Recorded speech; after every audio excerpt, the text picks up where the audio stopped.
One Dutch Grand Prix. Now, a slightly different format to the recent past. We're going to do 2 sessions of 3 instead of 1 of 6. Each of today's sessions is going to be half an hour long. And first group, we have Zhou Guanyu closest to me, then Max Verstappen and Esteban Ocon. Very warm welcome, guys. Can we start with the hometown hero? Max, first up, how was the break? Yeah, it was very good. Spent a good time with friends and family, and it was a lot of fun, honestly. Like, I think it passed way too fast. Yeah, if I could, I would have added another week, but that's how it goes. But it was good to refresh a bit, not really think about Formula One, and just have a good time with funny people. And what a place to kickstart the season again. Your home Grand Prix at Zandvoort. Clearly it's a busy one for you. How difficult is it to treat it like any other race? To be honest, it's okay. I mean, just coming after the break as well, I always know, of course, that it's maybe a little bit more busy for me, but at the other hand, you just focus on performance. And just happy to be here. Also looking forward to the weekend itself. Like, it looks like there's a bit of rain around as well, typically. But that's okay. I'm just excited to get started again. And it's race number 200 for you in Formula One, and you're still only 26. Do you see yourself here in another 200 races? No. Really? Nice and easy, yeah. Okay. Yeah. So we passed halfway, for sure. But it's been already, of course, an incredible ride. 200, yeah, I mean, it doesn't feel like 200.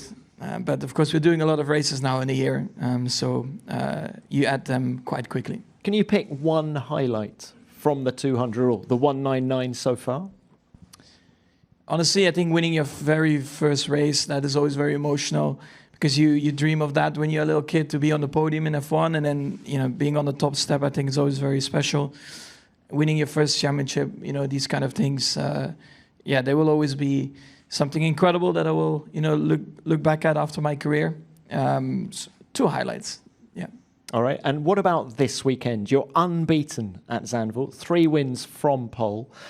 Do you think this is going to be the toughest one yet? Looking at how the season is at the moment, for sure. It looks like also there are many more teams involved, that can actually win a race. So for sure, I'm not coming into this weekend saying that, we're going to win the race. I just want to have a clean weekend, understand the car a bit more, learn from it. Of course, we analyzed a lot over the break and try to do things maybe a bit different or better. And we'll find out, of course, over the weekend how that will go. All right, best of luck. Thank you, Max. Esteban, let's come to you next. First up, how was the break? Yeah, very good. Similar to Max, I think. Spent some good time with family and friends. Had a good week off, and then went straightly back to training. And it went very quick, I would say, because we also tested after the race in Spa. So the whole week was a little bit more of a working week more than a race week. But all recharged, ready to go back racing, and can't wait to put some laps in the car. You got your best result of the season so far at Spa. How much confidence does that give you coming into the second half? Yeah, we knew that Spa is a place where historically the car has been performing quite well and better than other places. So I knew that there was going to be an opportunity that we had to take. Obviously, it's only a top 10 finish. It's P9, but. It's going to be harder, I think, for the rest of the year. So, we are going to try and do our best, see where we can be in this race. But, for sure, the car performed well in Spa. The upgrades worked as expected. And, I look forward to see if, of course, we can repeat some of those. But I expect that it's going to be a little bit more difficult for us. Why do you think it's going to be more difficult? Because when you think where you started with this car, you've improved it a lot. How much more is there to come? Yeah, we've improved a lot. Clearly we were on the last row in Bahrain, and now, we are navigating close to, top 10 finishes. But if we look at a race, for example, like Budapest, it was a race where we struggled a lot and we were very far, from the points. Spa typically works well for us, and some races have worked well, like Canada as well. but this type of tracks, could be more difficult. So we need to just make sure that everything is perfect, that we get the maximum out of the car, and hopefully that will be a successful one for us. And Esteban, this is the first race weekend with Oliver Oakes as team principal of Alpine. First up, what are your impressions of him so far? Yeah, Oliver has been somebody that I've met some time ago now. He was looking after a kid that I was looking after as well. So we're talking about that quite a lot. He's someone that knows the drivers very well. He's been a driver himself, and he has a lot of experience, obviously in motorsport. So he's going to be here tomorrow. So I wish him the best of luck, and obviously we're going to be working for the rest of the year together. What is job number one for him as he joins Alpine?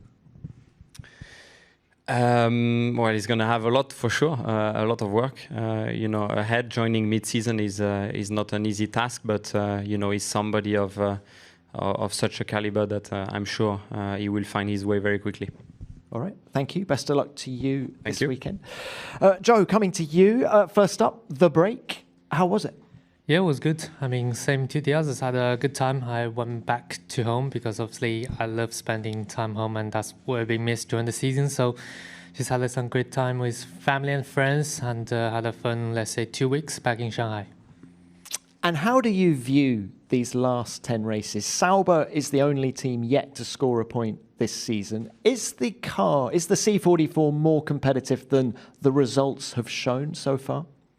I would say, in terms of the results, I feel like that's kind of where we are. But so we did, miss quite a lot of opportunities, especially at the beginning of the season. I think there's a few occasions we could have had a chance, maybe finishing just around P10 positions. But with the issues we had, I wouldn't go into too much details in the pit lane. Getting slow stops. That was kind of resolve a lot of the opportunity potential scoring the points. So I would say definitely the beginning of the season we had a lot more opportunities to be fighting closer to the points, but then for the last 4 or 5 races before the summer shutdown, definitely I feel like that's kind of where we were, and unfortunately not competitive enough and not where we hoped for. But looking forward for the remaining 10 races, that's for sure, because for myself, obviously finally having the same package and also having some new development coming for not this race, but for other races as a team, I think gives us higher hopes that to be back format. And new team principal, or new boss, I should have said, he's not team principal, but how much contact have you had with Mattia Binotto so far? Yeah, I mean, Mattia is a kind of a person that I knew from before, just because, back in the days when I was with Ferrari Academy, he was there together in the race team. And then he officially only started in Hinwil this week on Monday. So there's plenty of works that he have to instruct and also to be going through behind the scenes. So I think he's having a quite busy couple months ahead, but looking forward to be working with him. Already had a few chats, spoke to him. I think he can really bring that his knowledge from the other team to us. I think it's going to be very beneficial. Have you spoken to him about 2025? We're talking about it, and of course we spoke about that. That's of course one of the topic that's going forward for the next few weeks, and to see where I belong for the remaining next season and onwards. All right, thank you for that. Let's now open this to the broadcasters first of all, please. Who's first? Yep, David. David Croft. David Croft, Sky Sports F1. Max, I'll start with you, and I'm intrigued by your answer to Tom's first question. And I know you've touched on you're not going to stay in this sport way into your 40s before, but are you saying now, 2028, when your contract at Red Bull runs out, that's it? You're not going to stay on in Formula One? You're beyond halfway, you say, in your career? Or is there anything that could persuade you to stay on for a bit longer beyond the end of this current contract?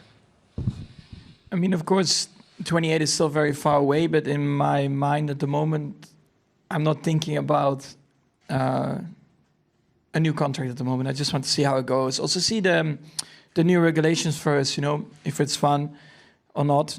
And then even in 26, 27, there's a lot of time to decide what happens. So I just keep everything open, but yeah, I'm quite easygoing about it.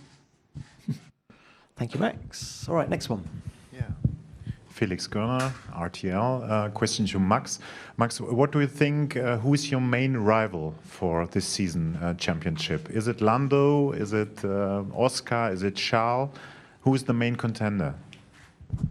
Well, if you look at the championship, Lando is closest, but lately you can see there are a lot of cars actually, winning races and drivers, of course, of the team.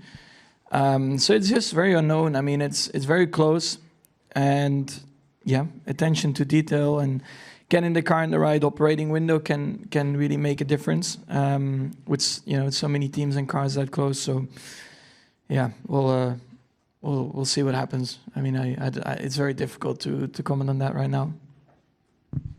Thank you. Next one. Who's next? Hi Max, Moritz Steidl from Service TV. My question to you, your sign on your helmet and also of your marketing is the lion. Which attitudes and attributes do you need the most from a lion on the racetrack? Kill your prey? I don't know. I mean, it's very, it's associated with the country as well. The lion. So I like that already. And I implemented that into my design with my logo as well on the top, and it worked out really well. And it just stayed on the helmet. And it's something that you grew into as well. Hi, Roland Rodriguez from DAZN Spain. A question to Max as well. We have seen a small change of regulation regarding the braking system. I would like to know if you think this will affect the performance on the Red Bull's car. Not at all, no. Okay, next one. Laurent Dupin, Canal+. A question to Max also. Very often we say here it's a music festival. What's your opinion about having songs to your name? And do you prefer Max Max Super Max or Boom Boom Boom Boom Max Verstappen? Can you do that again? Well, let's say like that. I never thought that would happen when I started racing, but here we are. Honestly, I'm just happy to be here. It's always very special to have a home Grand Prix.